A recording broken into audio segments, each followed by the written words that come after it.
Bom dia. Maré sobe e arrasta dezenas de carros na praia do Araçagi, causando desespero e prejuízo.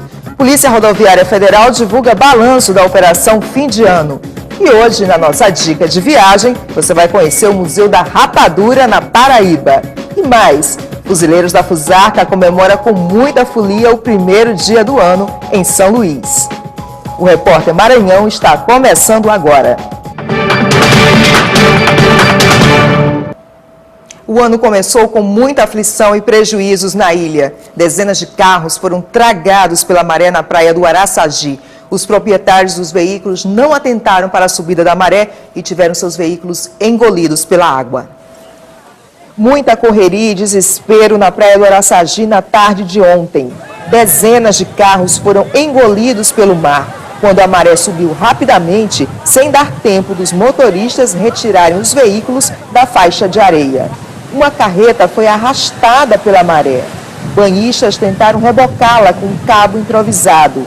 Segundo testemunhas, bombeiros que estavam no local haviam se negado a retirar as correntes que bloqueavam a única saída da praia, uma vez que é proibida a entrada de veículos. Tinha uma passagem bem na portaria ali do bombeiro, o bombeiro com negligência não deixou ninguém passar, certo? Então a consequência disso aí, ó, os carros todos aí ficaram presos, porque tinha passagem, a gente pediu o bombeiro para ele baixar a corrente para todo mundo passar aquela casa de emergência, disse que não poderia passar. Então a consequência que aconteceu foi isso aí. A obrigação do bombeiro é nos ajudar, né? É um trabalho bonito, a gente está sempre elogiando eles, mas hoje houve uma negligência, de certa forma, fiquei muito triste, muito triste. Sem ter por onde sair, as pessoas tentavam empurrar os veículos para aproveitar o espaço na areia. Alguns ficaram atolados. Além do prejuízo material, muitas pessoas se machucaram. Este rapaz teve a perna fraturada e foi removido carregado. Já este outro recebeu atendimento dos salva-vidas que estavam no local. Esta outra mulher também fraturou a perna e teve que ser carregada. Já era noite quando os motoristas começaram a finalmente sair da praia do Araçagi. Este homem resume o que aconteceu. Muitas vezes, quando eu rodava de táxi, ali na praia do Olho d'Água, a pessoa ia beber, não se preocupava com o veículo e quando menos esperava, acontecia o que está ocorrendo. E tem que ter muita cautela. A gente tem que se divertir, mas tem que se preocupar aonde se encontra. A maré, essa praia aí tem dono, isso é a natureza de Deus, não é para menos. Mais informações sobre o assunto é o repórter Tiago Bastos. Tiago, como é que está a situação agora? Bom dia. Bom dia, Luanda. Bom dia a todos. De acordo com o Corpo de Bombeiros, a situação neste momento na Praia do Meio é um pouco mais tranquila. Para dar mais informações, ao meu lado eu converso com o Tenente Coronel Gerson Celso, do Corpo de Bombeiros. É isso mesmo, né, Tenente? Situação lá mais tranquila nesse momento, né? Bom dia. Bom dia. A informação que nós temos é que a situação está sob controle, está normal. Tem alguns veículos que já estão parados no local, mas está tudo sob controle, sem nenhum problema mais grave. Como é que foi ontem a operação com relação à retirada dos veículos e atendimento a possíveis pessoas que tenham se ferido? A ocorrência se deu por volta de 5h30. Começou a questão dos veículos querendo sair da praia em função do excesso de veículos e a maré, né, subindo da maré. Os veículos não puderam sair e engarrafou logo na entrada do Araçagi. Com esse engarrafamento, muitos familiares vinham se deslocar para dar apoio e aí causou aquele caos, mas foi tudo sob controle. Tinha algumas crianças que se perderam, nós colocamos num posto de guarda-vida do Araçagi e a situação foi se normalizando a partir do momento que a maré foi baixando. Talvez isso não seja de responsabilidade do Corpo de Bombeiros, mas qual é a informação que o senhor tem? A área permanece interditada, foi interditada, está liberada? A área permanece interditada, na verdade existe uma sinalização, que as pessoas deveriam atentar para a sinalização, não atentar para a sinalização e isso que vai causar esse fato que a gente lamenta, né? E a gente orienta que quando estamos no período de férias vai ter um fluxo muito grande de pessoas na praia, que atente para não adentrar na área da praia, se possível colocar seus veículos bastante distante ali daquelas mediações. Informação importante que o senhor citou, né? O local estava sinalizado, né? É sinalizado, o local é sinalizado e aquela saída e aquele setor onde os veículos normalmente entram e saem, recomendo não fazer aquele trajeto por ali, mas infelizmente as pessoas continuam praticando esse mesmo fato e não é a primeira vez que ocorre essa situação. E a gente já orienta que como estamos nesse período de férias, o fluxo de frequentadores é muito grande nessa praia, inclusive de turistas que não conhecem essa realidade, para evitar adentrar na área de praia. O Corpo de Bombeiros também é atento a esse momento, né? O Corpo de Bombeiros está atento, inclusive nós estamos reforçando o nosso pessoal para lá, já a partir de hoje. A gente já tem um efetivo de em torno de 20 homens que trabalham normalmente na praia, então nesse período a gente está intensificando, a gente aumenta esse efetivo em torno de 35 homens durante o dia para dar as orientações. Tenente Coronel Gerson Celso, muito obrigado pelas suas informações, bom dia ao senhor. Eu volto com você, Luanda. Obrigada, Tiago. E o ano começa com mais um detento assassinado dentro do complexo penitenciário de Pedrinhas. Segundo informações da Secretaria de Justiça e Administração Penitenciária, Josivaldo Pinheiro Lindoso foi preso no último dia 31 e nessa madrugada foi encontrado estrangulado na cela 9 do centro de triagem. Em 2013, foram 60 mortos em penitenciárias do Maranhão. E, de acordo com os dados divulgados pela Secretaria de Segurança Pública, só na região metropolitana de São Luís foram registrados 807 homicídios dolosos no ano passado. E só no primeiro dia do ano, a Polícia Rodoviária Federal registrou 9 acidentes nas rodovias do estado. A Polícia Rodoviária Federal divulgou o balanço da operação fim de ano. De acordo com a Polícia Rodoviária Federal, foram registrados no Maranhão, entre 20 de dezembro do ano passado e o primeiro dia deste ano, 114 acidentes, com 84 feridos e 14 mortes nas BRs. Entre os dias 30 de dezembro do ano passado e 1º de janeiro deste ano, foram 18 acidentes, com 8 feridos e 2 mortes nas BRs. 3 pessoas foram presas por embriaguez. Fato lamentável, das 3 prisões, 2 motociclistas. Imagina, a moto, 2 rodas já é perigosa se você estiver normal, né? Imagina a pessoa embriagada conduzindo uma motocicleta. Então, são fatores que a gente tenta sempre coibir no sentido de salvar vida, né? A prisão é uma consequência para que a pessoa não perca a sua vida. O inspetor também ressalta um outro dado, o grande índice de acidentes com vítimas fatais envolvendo motociclistas. No interior, o animal foi trocado pela motocicleta, né? Só que a motocicleta ela precisa de habilitação, de capacete. E, infelizmente, não se tem a cultura do uso desses equipamentos que realmente são obrigatórios. Com isso, qualquer tipo de acidente, às vezes leve, se torna grave, porque o condutor bate a cabeça e perde sua vida. E veja no próximo bloco, dicas de planejamento financeiro para 2014. E ainda nesta edição, fuzileiros da Fusarca abrem oficialmente a temporada carnavalesca de São Luís. É daqui a pouco. Agora 11h36.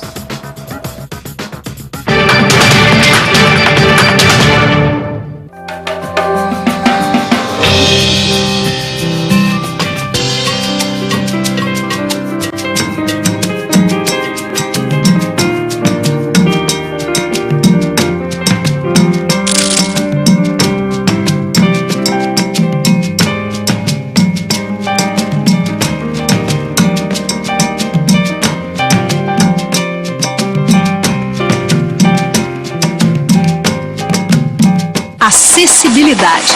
Essa palavra faz toda a diferença na vida de uma pessoa. A TV Brasil sabe disso. Faz uma TV cada vez mais inclusiva. Uma TV para você. Uma TV para todos. Durante 18 horas por dia, exibimos programas com recurso de legenda oculta dirigido às pessoas com deficiência auditiva de todas as idades. Os filmes nacionais também contam com o recurso de audiodescrição, uma ferramenta que ajuda as pessoas com deficiência visual. Nosso jornalismo também é inclusivo. O Jornal Visual é o primeiro telejornal diário feito em Libras, a língua brasileira de sinais. As principais notícias do Brasil e do mundo ao alcance de todos. O Programa Especial é uma revista semanal voltada para a realidade das pessoas com deficiência. Na agenda do programa estão mercado de trabalho, esporte, lazer e educação inclusiva. Afinal, somos todos iguais. TV Brasil, o programa certo, na hora certa. O Ministério da Educação anunciou que irá divulgar até sábado os resultados do Exame Nacional do Ensino Médio, o Enem 2013. Já na próxima segunda-feira serão abertas as inscrições para o Sistema de Seleção Unificada, o SISU. que ele seleciona candidatos às vagas das instituições públicas de ensino superior que utilizaram a nota do Enem como única fase do seu processo seletivo. Você encontra mais informações no endereço eletrônico mec.gov.br.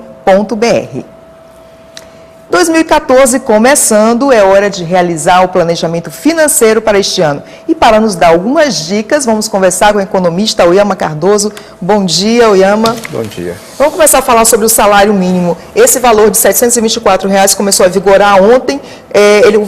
Teve um aumento de 6,78% em relação ao salário mínimo anterior. Um pouco acima da inflação do IPCA, né? Isso representa um aumento substancial? Não, isso apenas corrige, né, a desvalorização do salário durante os 12 meses, tá certo? Evidentemente que tem um ganho real de quase 2%, né, que esse já vem acontecendo alguns anos atrás, né, sempre dando aumento, ganhos reais acima do salário. Isso é importante. Agora, cabe registrar também de que essa massa de salário jogada na economia, né, hoje nós temos, acho que um número pouco reduzido, por sinal, de pessoas que ganham um salário mínimo, tá certo? Acho que é uma... Ele serve como um referencial, né? Sim, agora, isso tem impacto também em cima das contas da Previdência, tá certo? Sim. Isso vai impactar muito em cima das contas da Previdência. As prefeituras também, que pagam salário mínimo, as micros e pequenas empresas também, né? Isso tem um custo. Agora, a gente tem que ver o que vai acontecer. Há uma pressão de preços também. Isso promove um efeito cascata, né? O salário mínimo aumenta e aumenta... Sim, é natural, porque os empresários e comerciantes, né, repassam tudo isso para os preços. E tem que ser, não existe esta forma, né, de não fazer. Agora, isso também pode repercutir também, do outro lado, aumento da demanda. Isso aumenta Sim. a demanda, mas aumenta o preço também, né? Na verdade, o salário mínimo hoje no Brasil, eles atendem até a necessidade básica, quase não atende a necessidade básica do ser humano, né, do trabalhador. Hoje o DIESE, né, aquele Departamento de Estudo Intersindical, divulga que o salário mínimo hoje no Brasil deveria ser em torno de quase R$2.000 e poucos. Certo.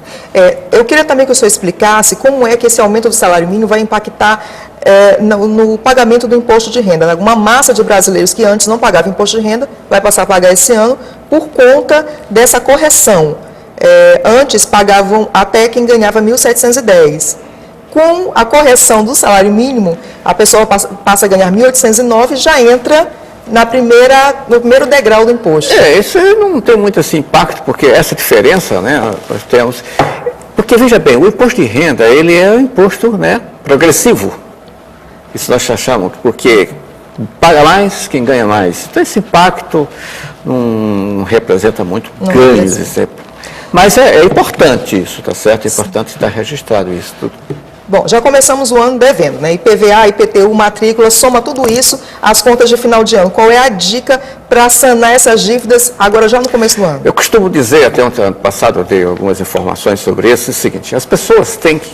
Hoje, as famílias estão devendo bastante. Nós, famílias, estamos com uma carga, né, de responsabilidade elevadas. Em função da facilidade do crédito, né, e outras coisas mais... me perguntaram certa feita o que fazia com o dinheiro. Está devendo, paga as contas. É melhor pagar as dívidas do final de ano ou as novas? Não, eu não vou fazer outras, né? O importante é pagar as contas. Se sobrar, invista. Porque agora, como você está dizendo, nós estamos iniciando um ano com esses custos, com essas despesas. Agora vamos começar mais cedo em função da lei da Copa, né? A instituição de ensino. Aí nós temos PVA agora já começando em janeiro e fevereiro, né? Nós temos matrícula, temos fardamento, temos livros, e além disso as prestações feitas em dezembro. As compras feitas, que certamente começam a vencer agora em janeiro. Precisamos ter um certo cuidado para a gente não se deixar envolver muito, né, pelo apelo da mídia, de compre, compre, compre. Com certeza. Agradecemos aqui a sua presença, a presença do economista Oyama Cardoso. Muito obrigada. E veja agora qual a previsão do tempo para esta quinta-feira.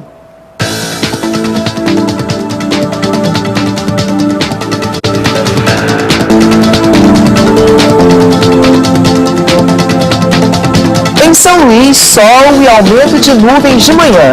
Pancadas de chuva à tarde e à noite. Mínima de 24 e máxima de 34 graus. Em Imperatriz, sol e aumento de nuvens pela manhã. Pancadas de chuva à tarde e à noite o tempo fica aberto. Mínima de 22 e máxima de 35 graus. Em Caxias, o sol e aumento de nuvens de manhã, pancadas de chuva à tarde e à noite. Mínima de 23 e máxima de 37 graus. Em Balsas, sol e aumento de nuvens pela manhã, pancadas de chuva à tarde e à noite o tempo fica aberto. Mínima de 22 e máxima de 34 graus. E veja no próximo bloco a nossa dica de passeios pelo Nordeste. Você vai conhecer o Museu da Rapadura na Paraíba. E mais, tradição e alegria dos fuzileiros da Fusarca na abertura oficial da temporada carnavalesca em São Luís. É logo após o intervalo. Agora, 11h44.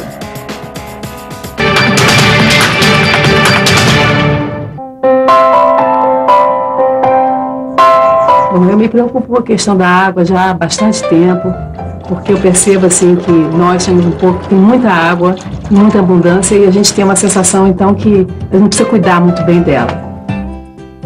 Uma medida é, por exemplo, aproveitar a água das chuvas. Tem uma caixa coletora de água que é usada para o jardim e é usada na privada também. A gente tem o hábito de deixar a água correr.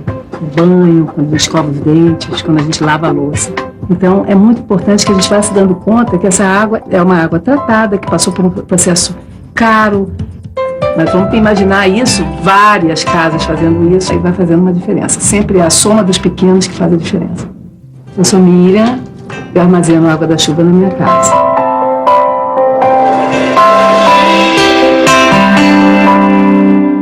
Eu tenho 15 anos. Meu prato preferido é lasanha. Beterraba? Nem pensar. Sou do signo de Câncer, mas não acredito muito nessas coisas. Me amarro em música pop, sou apaixonada por livros e adoro dias de chuva. Prazer, eu sou a Bianca. Para doar sangue, você precisa conhecer a pessoa? Pronto, agora você já conhece a Bianca. Seja para quem for, seja doador. Procure o Hemocentro mais próximo. Você já parou para pensar no processo de fabricação da cachaça ou da rapadura? Esses derivados da cana-de-açúcar fazem sucesso numa cidade da Paraíba, conhecida por seus engenhos. O Museu da Rapadura fica localizado no município de Areia, a 126 quilômetros de João Pessoa. Essa é a nossa dica de hoje para você que quer passear e reviver os tempos coloniais. A cidade de Areia, no Brejo Paraibano, além de ser conhecida pelo clima frio e a paisagem de tirar o fôlego, encanta principalmente pelos engenhos de açúcar. São nessas tradicionais casas que ocorre a fabricação artesanal da cachaça, rapadura e outros derivados da cana-de-açúcar desde o século XVIII. Desde o início da sua civilização, que foi introduzida a cana-de-açúcar aqui na região. Se acredita que esta cana foi introduzida aqui no final do ano de 1500 para 1600, quer dizer, logo após o descobrimento. Depois ela foi adentrando, o cultivo da cana-de-açúcar foi adentrando para o interior e veio até Areia, pelo clima, pela topografia, solos férteis e permaneceu. O antigo engenho da Várzea foi um dos mais famosos de Areia e agora faz parte do Museu do Brejo Paraibano, também conhecido como Museu da Rapadura. Dos mais de 100 existentes antigamente, apenas 20 continuam produzindo cachaça e rapadura. Esse aqui é um típico engenho, que é dividido em 3 partes: a moenda, o cozimento e o alambique. Localizado no Campus 2 da UFPB, o museu é composto também pela Casa Grande. Nessa propriedade, moravam senhores de engenho e toda a família. Essa Casa Grande retrata um pouco da casa, da vida dos nossos antepassados, do homem do século XIX. E aqui o que vocês veem aqui é um pouco dos móveis, de como eles viviam, dos costumes, de como eles se alimentavam, até mesmo do que eles fumavam, que hoje a gente batalha contra o fumo, e antigamente eles tinham fumo aqui no terreiro de casa. O museu também contém mobília e artefatos típicos, um cenário que proporciona aos visitantes uma aula de história. E muito da tradição nordestina pode ser aprendido aqui. Você sabe de onde veio a expressão ficar no caritó? Como o regime era patriarcal, então o pai escolhia o noivo para a filha. E muitas vezes, graças a Deus, sempre teve a menina que era mais rebelde e não queria casar com o noivo que o pai escolhia. Então, o que ela fazia? Ela se montava na garupa do paquera dela, ia embora, pulava a janela, fazia o que fosse para ir acompanhar o namorado que ela queria. Então, para que não acontecesse isso, que é sempre nas casas, tinha um quarto assim, só com uma porta, sem janelas, aonde os pais colocavam as coitadas para dormirem aqui, porque ficava sem muito movimento e até vinham vigiar à noite. A menina ficando num quartinho como esse, ela não podia fugir, aí ficava sem casar mais. Veio desde então o nome, ficou no caritó, porque ela não pôde fugir e nem casou com o noivo que o pai escolhia. Para desfrutar o melhor de Areia, saboreie uma cachaça artesanal e adoce o paladar com uma boa rapadura. Reviva os tempos coloniais e conheça mais a cultura da Paraíba, visitando o museu e os engenhos do Brejo Paraibano. Um verdadeiro passeio pela história e pela cultura. Aberta oficialmente a temporada carnavalesca de São Luís. Centenas de pessoas foram às ruas do bairro da Madre Deus para acompanhar os fuzileiros da Fusarca. Ainda na concentração, a velha guarda dos fuzileiros da Fusarca se preparava para o já tradicional cortejo de carnaval. Instrumentos afinados e estandarte na mão, era hora de dar o primeiro grito de carnaval no mais importante reduto cultural da cidade, a Madre Deus. A tradição é a união, nós temos pessoas que nós precisamos disso aí.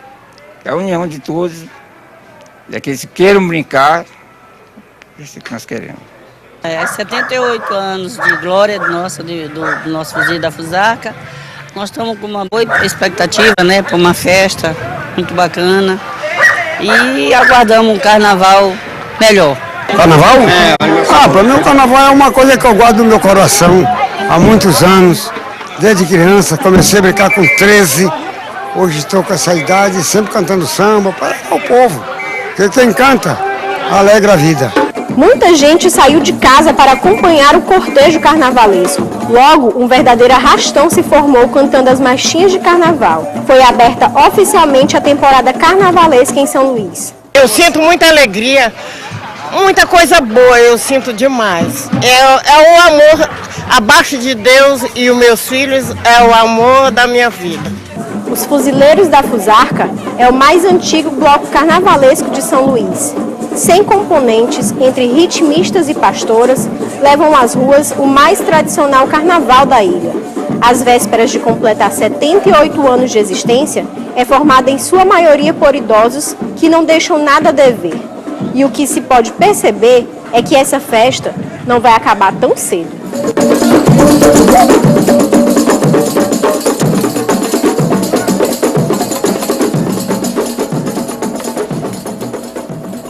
Essas e outras edições do Repórter Maranhão você acompanha no site tvbrasil.org.br/Repórter Maranhão. A gente fica por aqui. Até amanhã.